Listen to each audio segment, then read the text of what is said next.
Olá, olá a todos, sejam bem-vindos a mais um episódio do canal Entre Jalecos. Hoje eu estou aqui com o querido Ricardo Silf, ele que é professor da Mandic, que é médico pneumologista e que hoje está aqui conosco conversando um pouco, tirando dúvidas e contando um pouco da sua história. Seja muito bem-vindo, Ricardo. Obrigado pelo convite, parabéns pela iniciativa, é sempre muito bom poder conversar e, claro, triangular algumas ideias aí, claro, trazer para vocês o que eu errei, o que eu acertei, para que talvez vocês não repitam os erros e foquem nos acertos aí, mas claro, aprendam junto comigo com os tropeços que eu dei na carreira. Então, parabéns pela iniciativa, obrigado pelo convite. Muito obrigado, Ricardo, então. Mas, Ricardo, a gente é do sul de Santa Catarina, você é de Campinas. Conta um pouco pra gente quem é o Ricardo, além do médico, além do professor. Bom, eu sou natural de Ribeirão Preto, São Paulo, fica no interior de São Paulo. Pega a Anhanguera ali, BR-050, segue de São Paulo sentido Ribeirão Preto, 320 quilômetros, aproximadamente 330, hoje 220 de Campinas, né? Nasci, fui criado em Ribeirão Preto, né? Vim de família simples, meu pai de Minas Gerais, minha mãe de família árabe de Cravinhos, ali ao lado também, então eles foram se conhecer, mudaram para Ribeirão Preto, casaram, né? E por incrível que pareça, eu nunca quis medicina, mas eu sempre quis cuidar. Meu pai não tem curso superior, tinha uma garagem na época, minha mãe era enfermeira-chefe da hemodinâmica, cardiologia intervencionista do HC de Ribeirão Preto, e eu queria alguma profissão que eu fosse cuidar, que eu exercesse o cuidado e eu talvez ficasse feliz com aquilo, e de fato foi o que aconteceu. Quando eu termino o ensino médio, claramente eu não conseguiria passar em nenhuma faculdade, eu não seria aprovado, e eu também não tinha vestibular como foco. Eu estudava em um colégio salesiano em Ribeirão Preto, no Auxiliador, que é de onde vem meus principais amigos ali, né, onde eu tenho os meus grandes amigos até hoje, né. E aí, quando eu percebo que eu não tinha me capacitado para formar e para tentar passar em uma faculdade, eu fui fazer cursinho, fiz 2 anos de cursinho, e aí ao longo do cursinho, eu fui vendo que talvez medicina era o meu caminho, né. E aí eu optei por prestar medicina. No primeiro ano de cursinho eu não passei, e ao longo da minha infância eu sempre tive problema com obesidade, sempre fui uma criança obesa, também vítima de bullying naquela época, aquilo era um pouco mais difundido, mas claro, né, a gente traz algumas cicatrizes por isso, e uma das minhas cicatrizes foi ter um hiperfoco, né, no momento que eu me isolava eu estudava bastante, e isso aconteceu no cursinho, então eu não tinha um preparo muito grande para passar na faculdade de medicina, acabei fazendo o cursinho, conheci um pouco mais sobre aquilo. No primeiro ano eu fui aprovado em medicina veterinária, e aí depois eu não quis ir, né? Passei também para a segunda fase de nutrição na USP Ribeirão, também não fui fazer a segunda fase, só que é um detalhe que minha mãe não sabe até hoje, e ela não precisa saber, porque ela não vai assistir o nosso podcast. E aí depois eu sigo e presto medicina, e aí eu sou aprovado em algumas escolas, né? Aí eu optei, não queria continuar meus estudos em Ribeirão Preto, talvez eu queria sair um pouquinho, né? Morar fora, ter uma república, amadurecer precocemente, né? Exato, né? Vocês sabem tanto que é bom morar fora, né? É legal que você conhece, aprende a lavar sua roupa, pendurar roupa, fazer sua comida. Eu sempre gostei muito dessa interdependência. Porque independente a gente nunca consegue ser. Porque, na verdade, assim, do ponto de vista etimológico da palavra, você nunca foi independente, né? Seus primeiros 9 meses você sempre dependeu de alguma coisa, depois você foi uma criatura essencialmente independente, né? E o ser humano sempre foi conversacional, então ele sempre depende. Então não dá pra gente falar que a gente é independente. Mas eu sempre gostei de ser interdependente, só que talvez de uma maneira diferente. Talvez sair de casa, amadurecer, aprender a lidar com as minhas contas, com as minhas dores, com os meus demônios. Então é muito importante que você tenha uma interdependência com outras pessoas que nós te criaram. Eu acho que isso é fundamental para o amadurecimento profissional. Perfeito. Né? Então isso que eu ia te perguntar. Essa maturidade que tu teve nessa bagagem, do processo até chegar na medicina, então foi super importante para o profissional até hoje. Eu acho que foi fundamental, e ao longo tanto do ensino médio, quanto fundamental médio, também ao longo do cursinho, eu sempre gostei muito de esporte. E eu acredito que o esporte ele é uma ferramenta fundamental para a criação de caráter, para aprender a perder, para aprender a ganhar, mas para aprender que, sobretudo, não é sobre perder e ganhar. Porque sempre que você perde, ou tem um revés, ou uma derrota, é uma oportunidade excelente de você aprender, né? Então nunca é um revés, é uma oportunidade que você tem de aprender, só que precisa de um pouco de maturidade para lidar com aquilo naquele momento. Mas claro, tem que fazer aquilo que faça sentido para você. Seguindo na história, fui aprovado em algumas faculdades, quis ir para a Federal do Triângulo Mineiro, então eu fui para Uberaba, fiz uma graduação em Uberaba, fica próximo a Ribeirão, na verdade 180 quilômetros, sentido BR-050, você segue um pouquinho mais, né? Então, atravessou ali Delta, estado de São Paulo, Igarapava, passa Delta, fica 30 quilômetros à frente ali da divisa do Rio Grande. Fiz minha faculdade de Uberaba, também trago grandes amigos, principalmente meu grupo de internato, né? Eram 40 alunos semestrais, então eu conheço todos eles, tenho muito contato com minha turma de graduação. E ao longo da graduação, assim como vocês, eu também tinha dificuldade em entender que eu usaria conceitos de anatomia, conceitos de fisiologia, conceitos de patologia ao longo da minha carreira como médico. E por mais incrível que isso possa parecer, eu achei importante, ao longo de todos os anos da minha graduação, e aí já fica uma dica para vocês, ao longo de todos os anos da graduação, eu revisitava os conceitos das matérias que vocês chamam de matérias básicas, mas de básicas elas não têm nada. Então, tanto que hoje elas são chamadas de matérias de base. Por quê? Você comprou um terreno. Comprou um terreno, o primeiro passo é você fazer o quê? Você não vai começar a comprar decoração, lustre, papel de parede. Não. Você vai terraplanar, você vai ter um excelente alicerce para você começar a criar uma casa sólida. Então, as matérias de base, elas servem para você construir uma base para você depois acrescentar a fisiopata e depois entrar no ciclo clínico. Então, não dá para saber nada de pneumologia se você não souber fisiologia da parede respiratória. Tanto que uma boa parte do meu curso hoje de pneumologia é sobre fisiologia da parede respiratória. É fundamental o conhecimento do normal. Quanto mais você conhece o normal, mais você vai conseguir reconhecer o alterado. E reconhecer não é dar nome, sobrenome, fenotipar e tratar com o último imunobiológico, é simplesmente diagnosticar, né? E para você diagnosticar, você precisa cuidar do seu doente, não é cuidar da doença. Então são coisas muito assimétricas. E é uma coisa que a gente precisa tomar cuidado. Porque na faculdade, a gente tem um ensino um pouco mais tecnicista e tende sempre a ter uma queixa-conduta. E os flashcards, eles revisitam isso. Eu fico um pouco triste porque isso faz um pouco da memória associativa que vocês têm que ter e o raciocínio clínico. E saber que o raciocínio clínico ele é multifatorial. Não dá para levar em conta exclusivamente uma queixa para uma conduta. Ah, um alto anticorpo da reumato, de repente uma doença. Não, não é bem assim. O raciocínio clínico ele vai muito além disso. Então não tratem a doença, tratem o paciente, que aí a chance de errar diminui muito. Mas aí eu continuo, né? Primeiro ano começo a estudar muito.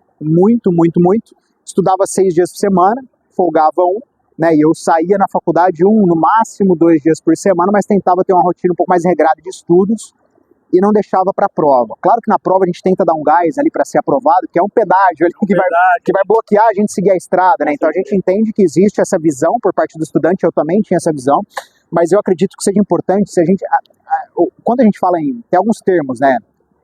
Pedagogia, que é ensinar crianças, né? PED, né? Andragogia, que é ensinar adultos, que é ensinar vocês. E a eutagogia é você ser o protagonista do seu próprio estudo. Então hoje eu estou numa fase que é chamada de eutagogia. E hoje eu tento formar pessoas que são capazes de construir o próprio futuro, né? Que é o que a gente chama de lifelong learners. Então vocês têm que continuar aprendendo constantemente e poder ser protagonista de tudo aquilo que vocês vão estudar, né? Porque você sabe a carreira que você quer construir. E ela não tem que ser igual à minha. Mas você tem que pegar meus erros e acertos e construir o seu próprio caminho. Por isso que eu acho que vocês não podem terceirizar, e aí eu vou falando da minha e vou dando dicas também. Vocês não podem terceirizar a escolha da carreira de vocês. Vocês são protagonistas do futuro de vocês, né? Afinal de contas, vocês buscam uma profissão que faça sentido para a sua vida e não o contrário. Vocês não buscam uma vida para se encaixar numa profissão, né? Que a gente costuma falar que é uma coisa bem assimétrica, né? Você não pode querer ser o maior cardiologista do Brasil. Se isso é o seu fim, claramente você não vai ser, né? Porque isso é uma consequência de um trabalho duro, consistente, e não necessariamente o melhor é o mais feliz, né? Então vocês buscam uma profissão que faça sentido para a vida de vocês e que, sobretudo, vocês sejam felizes. E ser feliz, o conceito de felicidade ele é bastante individual, né?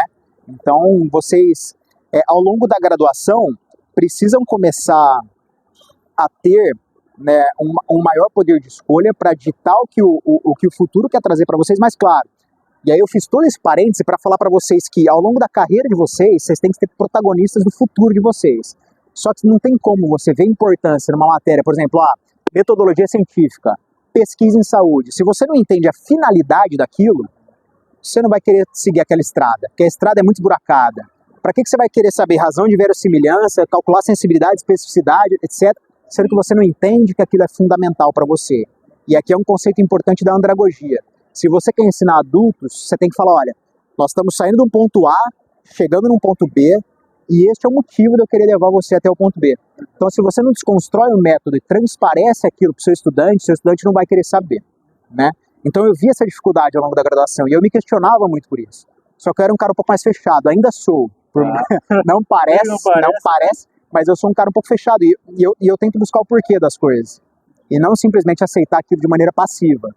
E vocês não podem aceitar informação nenhuma de maneira passiva. Tem que entender o motivo, tem que desconstruir o método, chegar para o professor e falar, professor, qual a finalidade de você me ensinar sobre complacência, elastância e resistência das vias respiratórias? Tem que entender. Se você não entende a finalidade daquilo, não tem sentido você assumir goela abaixo que aquilo vai fazer sentido para sua carreira. E se a pessoa não te vender a ideia, talvez aquilo não faz sentido nem para ela, né? Então é uma coisa um pouco perigosa. Então, pensando já em construção de conhecimento e de carreira, eu notei o Pneumolab, eu vi que... Conta para nós como é que surgiu, acompanhei, dei uma olhada. Conta para nós o que é o Pneumolab e por que tu teve essa vontade de criar, então, o Pneumolab.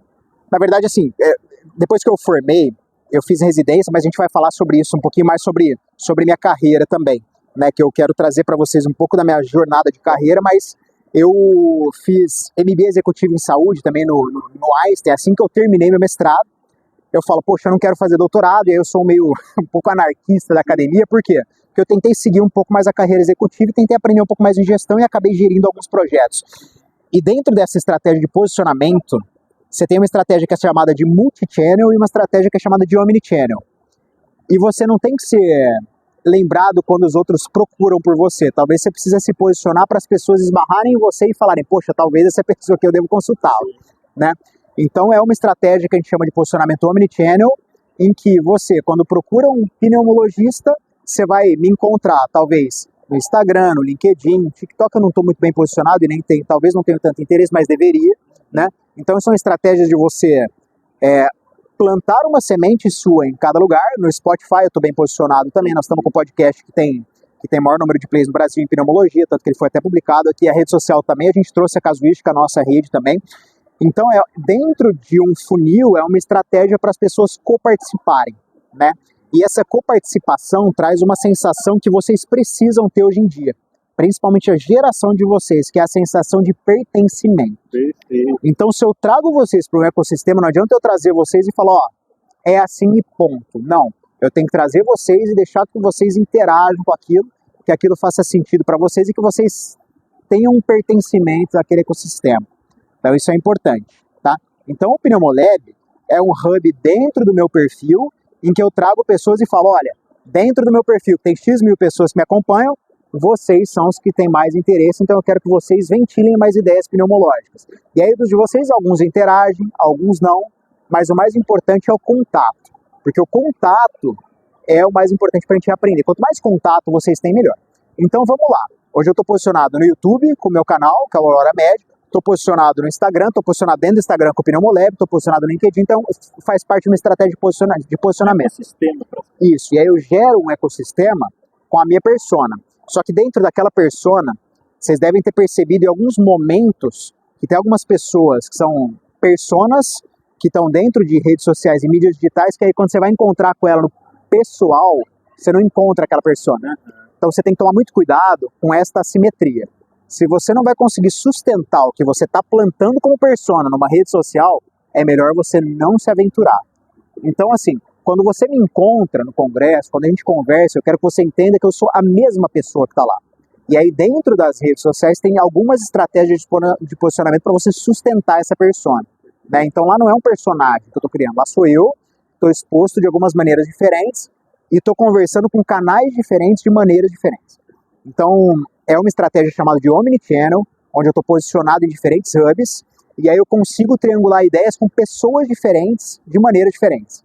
Eu não converso no LinkedIn da mesma maneira que eu converso no Instagram, da mesma maneira que eu não converso no Pneumolab. Então são nichos diferentes. É exatamente isso. Então precisa tomar cuidado. Por quê? Porque e sempre que você tem alguma rede social ou mídia digital, você tem que saber o seu objetivo. Primeiro passo, pare e pergunte, qual é o seu objetivo? É conversar com o seu familiar? É expor a sua vida pessoal? É expor uma jornada? Ou você quer ser produtor de conteúdo? Só que dentro de ser produtor de conteúdo, hoje em dia é muito difícil você se posicionar, porque pessoas socialmente aceitas, elas têm ideias que são mais valiosas do que pessoas que não são socialmente aceitas. E ser socialmente aceito é aquilo, de repente você está andando numa avenida. E aí à sua esquerda tem um restaurante que tem fila, à direita tem um restaurante que está vazio. Você vai em qual? No que tem fila. Por quê? Porque ele é socialmente aceito. Se tem fila, é ótimo, né? E aí o outro vai ficar vazio por melhor que seja a comida. Então hoje, as redes sociais, elas favorecem o criador que já trouxe consigo um efeito chamado de efeito manada. Então, a gente tende aí onde tem fila, a gente tende aí onde as pessoas já foram, né? Só que tudo isso começa nas redes sociais, esse é um detalhe importante, em 2009. Em 2009, o CEO na época do Facebook, ele inventa o botão curtir, né? E o do Twitter inventa o de retweet. E aí, como nunca vimos antes na história, errar nunca foi tão bom. Porque a partir do momento que você erra, alguém curte e alguém não curte. Só que todo mundo retuita. Ou seja, você passa a dar voz para as pessoas que nunca tiveram. Então a disseminação do conteúdo antes de 2009, ela vinha com iniciativas próprias que eram muito grandes. Eu vou publicar um livro, eu vou montar o meu blog, né? Então eram iniciativas pessoais que tinham que ter muita força. E se essas iniciativas não emplacavam, a pessoa se frustrava. Só que de repente passou a fazer sentido para aquela pessoa ou persona publicar ideias falaciosas. E essas ideias falaciosas, se você não concorda, você vai se posicionar. Se você concorda, você vai defender. Então isso acaba gerando um pouco mais de repercussão e do ponto de vista psicanalítico, esse movimento chamado viralismo, ele surge em 2009, 2010. Então assim, veja que as pessoas que falam coisas erradas, elas são mais alavancadas em redes sociais e mídias digitais do que pessoas que falam coisas certas. De fato, chega um certo momento que eu paro e penso, poxa, eu me recuso a continuar falando mal de pessoas que estão falando coisas erradas em mídias sociais e redes digitais. Então, em vez de falar mal e criticar, o que eu vou fazer? Vou me posicionar e pronto. Ali eu assumo que minha estratégia ia ser de posicionamento, claro, que eu ia continuar falando sobre coisas erradas, só tentar ventilar ideias que eu julgo que são corretas, e quando eu falo eu estou trazendo literatura comigo, né? Então, a ideia hoje dos meus perfis é sempre levar informação de qualidade, baseada em evidência, só que, claro, o meu target, o meu alvo, estudantes de medicina e médicos, né? Então isso precisa ficar claro, porque nas minhas redes eu não converso com o paciente, só que a partir do momento que o paciente entra nas minhas redes e ele vê que tem uma pessoa minimamente articulada, que conversa bem e que orienta médicos e estudantes de medicina, ele fala, poxa, talvez essa pessoa seja interessante para ser o meu médico. E aí eu estou desconstruindo todo o método das redes sociais e mídias digitais para vocês. Por quê? Porque todos vocês estão em mídias sociais e redes digitais por duas finalidades. Por duas. Primeiro, pela própria sensação de pertencimento. Se todo mundo está lá, você quer estar. Então, trata-se de um posicionamento. Se as pessoas subiram para aquela prateleira e elas estão escondidas de você, você também precisa estar. E outra, para conectar. Como é que você ia se conectar comigo? Como é que você ia se conectar com outras pessoas? Então, é uma estratégia nova, recente, de posicionamento e conexões. Então, isso explica o motivo qual você está lá. Só que na minha época não tinha isso, né? Então essa estratégia do viralismo, ela não surge na época que eu estudei. Na época que eu estudei, inclusive, o tempo de tela era muito pequeno. Então não era uma distração para mim, tempo de tela. A televisão para mim não fazia sentido, então eu estudava. E hoje a gente vê uma dificuldade muito grande, porque o Brasil, comparado com o segundo país que tem o maior tempo de tela, tem 3 vezes tempo de tela comparado com o segundo país. Então isso é muito perigoso, porque hoje a gente compete com algumas coisas que são muito sedutoras em telas. Então você ensinar o seu estudante de medicina que talvez o que você está falando é mais importante do que aquela oferta da Amazon, do que o story de algum digital influencer, é muito difícil. É o mesmo aparelho, né? É o mesmo aparelho. Então, eu não estou competindo pela atenção dele. Eu estou me posicionando no mesmo lugar daquilo que toma a atenção do estudante. Então, na hora que ele entra no YouTube para ver algum vídeo, ele vai me ver lá. Na hora que eu estou no Instagram, ele vai ver alguma coisa minha lá e talvez ele seja direcionado para lá e ali ele vai tentar consumir algum conteúdo que faça sentido para a formação dele. Então, toda a minha estratégia de posicionamento é essa, né? Mas, claro, você precisa estudar a geração que está vindo. Porque você falar que, no meu tempo era assim, não faz sentido. Não faz sentido porque os tempos são outros. A gente sabe que o paradigma das faculdades de medicina é diferente hoje, né? Quando eu formei, formavam poucos médicos, hoje em dia formam muitos, e aí eu tenho números sobre isso, mas mais pra frente a gente fala, mas tudo aquilo precisa fazer sentido para você. E aí eu chego no internato, sabia que eu queria cardiologia, sempre cardiologia. Prestei clínica médica, fui aprovado em algumas residências, não fiz curso pré-residência, eu não gostava muito da metodologia dos cursos que tinham naquele momento. E talvez por conflito de interesse, eu não vou me posicionar sobre isso, mas eu não gostava de cursos que que te impunham uma ementa educacional que não tinha o menor sentido, cara. Não faz sentido o curso pré-residência querer ditar as rédeas do seu internato. E aí você vai fazer um curso que de repente te fornece uma apostila de amenorreia e uma de síndrome nefrítica e você está passando no ambulatório de puericultura. Sim. O que você vai fazer? Você tem a oportunidade da sua vida de aprender com o paciente. De repente chegam 2 apostilas, você fala, não vou ficar de fora porque daqui a pouco vai ter simulado de amenorreia e síndrome nefrítica. E aí você perde 2 oportunidades. Você faz tudo mal feito. Daí aí você acaba errando em dobro. Então eu queria fazer alguma que fizesse sentido e que conversasse com o meu internato. Não encontrei, estudei por conta e acabei sendo aprovado em algumas residências, né? Passei na época algumas, escolhi ficar na Unicamp. Fui para o Exército em Brasília, tranquei a residência. Na minha época podia trancar, hoje em dia não pode mais, né? Então fui para o serviço militar em Brasília, tranquei a residência por 1 ano. Fiquei no Exército, fui para a Unicamp e lá eu tô até hoje, né? Entre erros e acertos, fiz clínica médica, fiquei 1 ano como assistente, ainda sou assistente do Hospital das Clínicas da Unicamp. Depois eu não queria mais cardiologia e aí eu comecei a mapear algumas especialidades. E aí eu deixo uma dica importante para vocês. Especialidade médica. Tem que tomar cuidado. Primeiro, tem que ser alguma que faça sentido para a sua vida. Segundo, não faz sentido vocês escolherem uma especialidade médica sem uma visão minimamente mercadológica. Então, antes de vocês escolherem a especialidade médica de vocês, vocês precisam sentar e debruçar sobre aquele documento que é chamado de demografia médica. E aí vocês vão ver que tem especialidade que tem muito no Brasil, tem muito naquela região, que os profissionais são todos jovens. E aí você fala, poxa, faz sentido eu fazer aquela especialidade? Talvez não, porque o mercado não vai precisar de tanta demanda. Então é sempre aquele controle entre mercado e a demanda que vocês vão ter.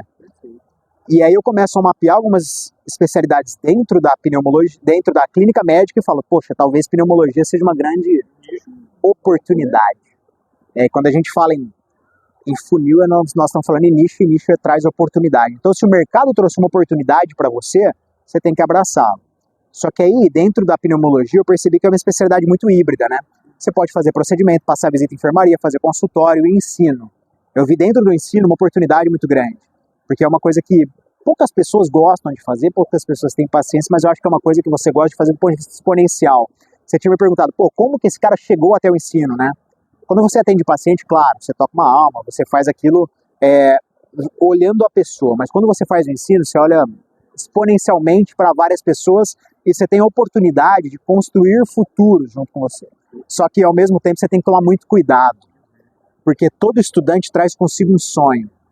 E você tem que tomar cuidado porque da mesma maneira que você pode alavancar a vida daquela pessoa, você pode frustrar sonhos.